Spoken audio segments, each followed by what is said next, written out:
बालकेभ्यो अभिरुचान्ते पशु पक्षी कथा सदा परलोकात् परचर्चा स्वास्ते कुतूहलम् श्रोतुं मनोविकासाय युध्याप्राय एव च सरसाहसा समाधात्रयाः कथा रोचन्ते उन्नता कृत्येभ्यो ऋषि सम्बद्धा देवता चरितानुगा धर्म प्रयोजनानुनो रोचन्ते च प्रसङ्गका कथा क्षेमा परोक्षेण रोचन्ते स्त्रिभ्य एव च श्रवणे अस्मिश्च पुण्य तन्मनोरञ्जन रञ्जनम् अपलयम्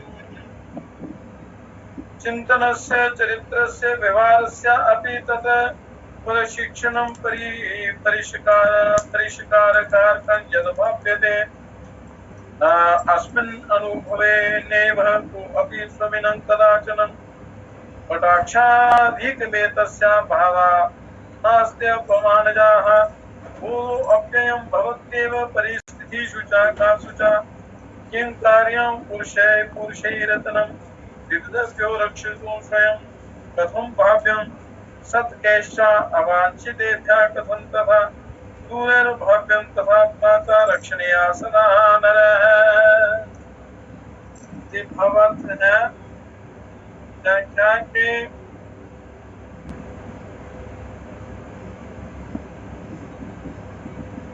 बच्चों को पशु पक्षियों की प्रलोभ की कथाएं अधिक रुचि करो, उनका मानसिक विकास कुतूहल सुनने के लिए उत्सुक रहता है जैसा जैसा मन की भावना होती है। युवकों और प्रौढ़ों को अनुभव साहस प्रदान करने वाली समस्या सुलझाने और ऊंचा उठाने वाली कथाएं अधिक सुहाती हैं। इस प्रकार अलग अलग व्यक्तियों को अलग अलग भाव जो है मन में होते हैं।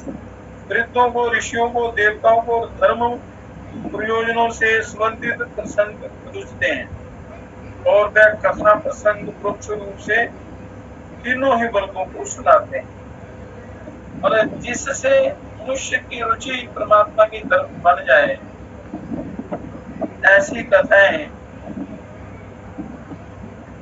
सुनाकर मनुष्य को बदला जा सकता है। इस श्रवण में पुण्य भी माना जाता है, मनोरंजन भी होता है। सबसे बड़ा लाभ परोक्ष रूप से चिंतन, चरित्र और व्यवहार को बनाने परिष्कृत करने वाला प्रशिक्षण मिलता रहता है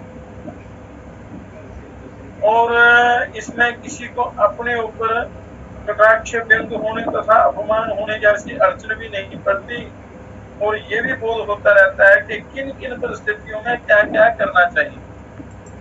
ये श्रवण से, पठन श्रवण से ये पता चलता है, अनुभव होता है। विपत्तियों से बचने के लिए किस प्रकार सतर्क रहना चाहिए, ये भी श्रवण से, कथा श्रवण से, सत्संग से, अच्छी संगति से पता चलता है।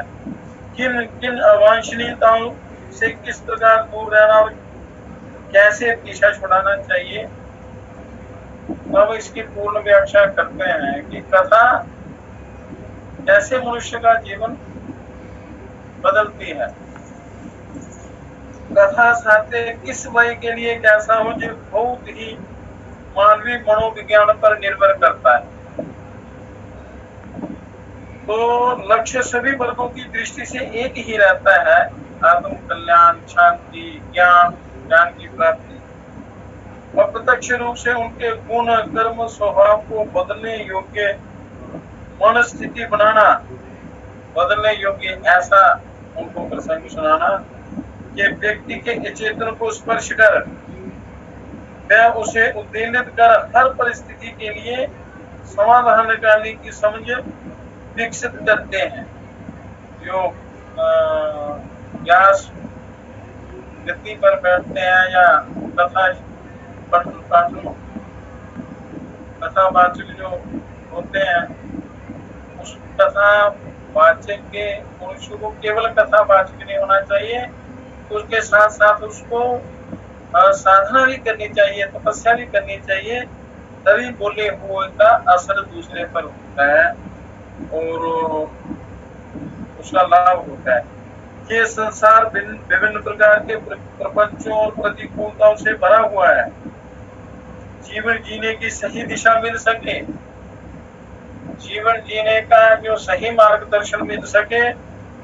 कथानकों में यही मूल उद्देश्य होता है। जो कथा दृष्टांत मूल ज्ञान तो वेदांत में है कि कैसे मनुष्य को अपना आत्मोद्धार उन्नति करनी चाहिए, पर मूल उद्देश्य कथाओं का, दृष्टांतों का, कहानियों का होता है कि मनुष्य को सही मार्गदर्शन मिल सके, कुछ समझ में आ जाए।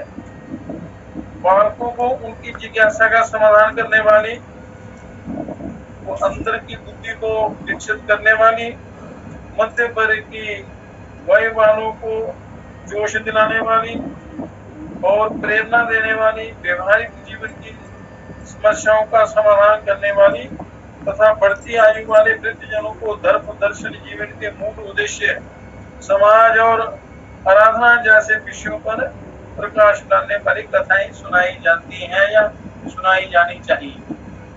कि किस अवस्था में कौन किस अवस्था में है, वो क्या समझ सकता है, उसके लिए क्या जरूरी है। तो ये चयन न केवल आयु विभाजन की दृष्टि से, आपको उनके मानसिक विकास और अभिरुचि को देखते हुए है। मतलब किस प्रकार मनुष्य का मन परमात्मा में लगे, उस तरीके से। मतलब उद्देश्य आपका धन कमाना नहीं होना चाहिए, उद्देश्य आपका कथा सुनाने का कोई स्वार्थ नहीं होना चाहिए। उसमें परमार्थ की भावना से कि इनका कल्याण हो, उद्धार हो, सही मार्गदर्शन मिले, आप बुराइयों से बचें, क्योंकि व्यसन को अपनाना बहुत बड़ा आसान होता है, बुरी संगति का असर बड़ा जल्दी बढ़ता है। तो उसको उसे छुड़ाने के लिए ये शास्त्रों का सहारा लेना होता है। संत महापुरुषों की संगति करनी, की आज्ञा का पालन करना, सत शास्त्रों की आज्ञा का पालन करना, सत शास्त्रों का स्वाध्याय करते रहना चाहिए।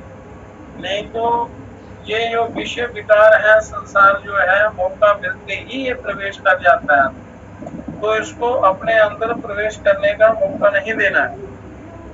तो बच्चों के लिए वे ही कथानक चुने जाएं जो उनका मनोरंजन तो करे, पर मनोरंजन के साथ साथ उनको ज्ञान की प्राप्ति हो, उनमें सद्गुण आए, उनमें शिष्टाचार आए, उनको समझाया जाए और सही दिशा दी जाए।